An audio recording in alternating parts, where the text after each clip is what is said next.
a drought. There was simply not enough rain. You have a high share of hydropower in your electricity system, but that summer, at the peak of the crisis, when prices were very, very high, in addition to the other challenges, the drought, the climate impact on the energy system also made it even more challenging. And so you need the renewables, but the interconnections is a way of making use of the renewables wherever they can be generated at any given point in time. So really an important aspect, also for security, as you say. And how do you see more from an European point of view? Because maybe in Portugal it's not a question because it's not good for our country. But what do you see given that there are no connections, the rise of nuclear in some countries? France, for instance, do you think that it's worrying? It's all part of the mix. You want me to answer? Nuclear. It's not for us. It's not it's for not for Portugal. us. You have said it. That Yes, said. of course. For Portugal, No it's dimension, no money, no conditions. In order to have nuclear, you need to have a dimension. You need to prepare with an authority for the nuclear supervision, for the safety. You need to have a generation of nuclear engineers that takes long to form. But nothing against the countries that want to do it and have dimension to do it and are stable, political stable, not a lot of earthquakes and that have done, because I believe that with the price that is necessary of the investment, it's not very easy for countries to start with a big investment of nuclear nowadays, as things are at the international level. So the ones that have conditions to use is their choice. For us, is not a solution. So is a decision of each member state, the energy mix. So we need to adapt to the conditions. We have renewables. Okay. And at an European level, do you think that every energy has its place, especially after we see that Europe was so dependent on Russian gas?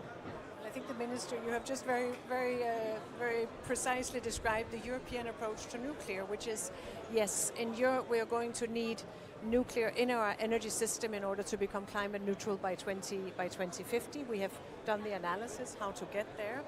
But as you're also saying, not necessarily every country. For some countries it makes sense. If you have nuclear, it makes sense to make the investments to extend the lifetime, making sure you meet all safety and safeguard requirements. But if you do not yet have nuclear, the upfront investment, the costs are very, very high. So it is for each country to decide. But as you say, in order to become climate neutral, in order to stay secure, in order to stay competitive, we need all technologies. Okay. Regarding the national climate plans, Minister has already presented the Portuguese one with very, very ambitious targets. What do you see in other national climate plans? Are they all as ambitious as the Portugal one? What do you see? They're not all as ambitious as Portugal, unfortunately. It would be good to have more ambitious from different parts of Europe as well. We haven't received all the plans yet, so we'll see when we have all of them. We can carry out the assessment and see. A lot of them missing? Too many okay. Indeed. Not many, but it would be. We need them in so we can carry out the assessment and look at where does it bring it. Would it help us? Would it allow us to meet the targets we've set ourselves for 2030? And if not, how do we fill any gaps that might be there? Minister, you said that we have ambitious targets. They are ambitious. Are they doable? Are they achievable in the time frame that we want to do it? That the country wants to do it? I think they are. In terms of renewables, I'm convinced there is a lot of interest in investing in renewables. Where we need to do a big effort to achieve is in the transport sector, because we got delayed in the what do you call the train, the rail, and it takes long to build, and we need a rail infrastructure, a good rail infrastructure to be ready in 2030. It's easier in the public transportation. We are doing a lot in public transportation. We are investing in the metropolitan metro in Porto, Lisbon, Coimbra, electric buses. We just financed 300 electric buses, the electric boats across the Tagus River. That is easier, is the rail infrastructure that I'm a bit worried. We really need to have the rail infrastructure ready for 2030, or at least a good part of it. And you were there the last 5 years of the last commission. You were negotiating in different sides. Yes. So a lot of legislation produced, a lot of things then to pass on to the national laws, which is not always easy. Too much, Dita, now I realize. Yes, now that you are on the government side, I need to do all the. Yes.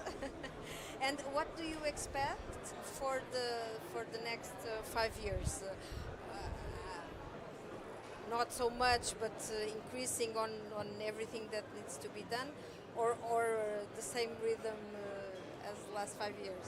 I hope it will be a different rhythm. I think the first priority will be to strengthen our competitiveness, consolidate our competitiveness, and really try to lower the energy costs, the energy bills for European consumers, whether it's businesses or households. And in order to do that, we have to implement, we have a very, very good legislative framework, and thank you for the good cooperation on that. Especially the electricity market. Exactly, exactly. So we need to make sure we implement that and get the benefits out of it. And the second thing we need to do is to make sure that we increase investments into the transition. You mentioned rail. That is one example of investments that make sense. Investments into grids, infrastructure, renewable energy. So we have to facilitate investments. We have to support. A lot of that will be private investments, but we need to look at what can we do with public money to de-risk and lower the cost of capital for those investments. So those are some of the key points ahead. So I think there will be less legislation, more focus on implementation, on making it happen, and on seeing the good results. Mm-hmm. And what are the main challenges for a region that has 27 countries? One like Portugal that has a lot of renewables, another ones that still use a lot of natural gas, others that still have coal. So how do you manage energy transition in this puzzle, in this such difficult situation? So that diversity, that coming together of 27 markets is really a huge opportunity. So the fact that we have a common electricity market can help us lower costs. It can help make sure that the electricity, wherever it's the cheapest, is the one that is sold first, so that we keep the cost down as much as possible. So if you have a low output of the French nuclear power, we saw that as well. Well, then France can import renewable energy from a neighboring countries if the interconnectors are there, just to give an example. So it's an enormous opportunity, but what we have to make sure we do is that we cooperate closely, that we coordinate, so that we can lower the overall system costs. And interconnectors, again, really is an important aspect of that, so we'll continue that work. Minister, I know that you are very proud of the European, the reform of the European electricity market. We were both. Yes, you were very, very. And Teresa Ribeira was in the council. Yes. It would be lovely to have her here. Yes. It's the 3 women. 3 energy women, yes. The commissioner was also a woman. Yes. What do you think that still needs to be implemented on the day-to-day of the new design of the European electricity market? Now we have to implement the rules that we have designed. Mm-hmm. One important, and this question that you have asked to Director General, the solution is what you said, but in one word, is the internal market. The internal market is a fantastic tool that we have for many things, because if you have 450 million together now and interconnect, it gives resilience, it gives critical mass. And so you have physical to finish this internal market with the interconnectors, not only in Iberia but in other parts. And after, all the other rules, for example, the CFDs and the PPAs to attract investment, public and private, CFDs, the private investment, because as we are lowering the price of electricity, the renewables going very low, you really need to have a system that attracts investment, and this is a possible solution. And another point that is important is the storage, the flexibility that gives you the resilience of the system that you need to apply. And the last, there is many points, but the last one that I consider important is the emergence mechanism. If there is a crisis, we don't need to wait long. We can immediately put the emergency mechanism so we can help families and companies to protect them. In the past, when Russia invaded Ukraine, we didn't have legislation. You need to get together and agree. Now everything is clear, the conditions, what you can do. So it is a fantastic regulation. So it's good to have the rules for something that we hope that it will never happen. Never but happens they're there, again. But it's there. Yes, yes. One last question for both of you, and returning to the initial topic of this COP29. What, in your vision, what is the best outcome that can result from this conference? And if you could give a message to the people that are deciding, that are in the plenary making this happen, what would be that message? I hope that we are ambitious on the financing, but also on the countries that contribute, that will enlarge the number of countries. That is one point.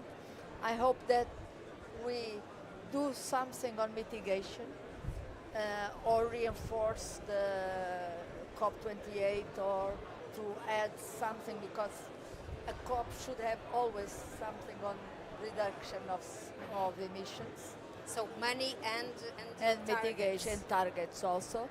At least reinforce them to take stake of what happened 1 year ago and see where we are and what we need to do to achieve it in 2030.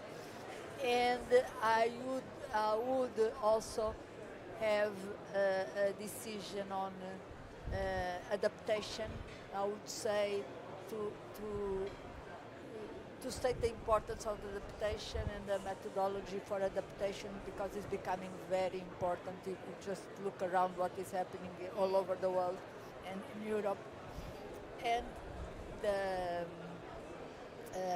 just transition, that we need to do that with people, and how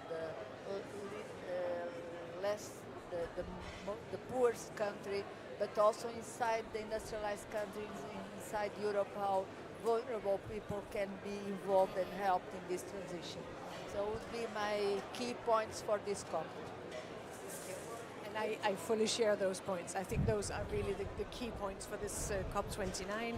Also, so that we keep the momentum of COP28, that we implement. It's important both in the European Union but also globally to bring the results. And then that is the preparation for COP30 next year in Belém in Brazil. And just one last question. President von der Leyen is not coming to this COP29.